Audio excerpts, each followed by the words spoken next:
حضور سرور کونین صلی اللہ تعالی علیہ وسلم کا فرمان ہے، انس بن مالک کی روایت ہے کہ لوگوں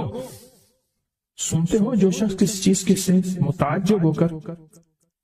سنے، غور سے سنے، انہوں نے فرمایا لوگوں سنتے ہو جو کسی شے سے متعجب ہو کر لا الہ الا اللہ کہتا ہے، اللہ ہر حرف کے مقابلے میں ایک ایک درخت پیدا کر دیتے ہیں جس کے اتنے پتے ہوتے ہیں جتنی دنیا میں دن، اور ہر پتا اس کی قیامت تک کے لیے اس کے لیے مغفرت کرتا ہے اور تسبیح پڑھتا ہے۔ متعجب ہوا، ہاں لا الہ الا اللہ، اچھا فلاں جیت گیا، واہ لا الہ الا اللہ، فلاں ہار گیا، اچھا فلاں بندے کے ساتھ یہ ہوا، فلاں واقعہ یہ ہوا، متعجب ہو کے کیا پڑھا؟ لا الہ الا اللہ، بس اتنا سا لفظ پڑھا،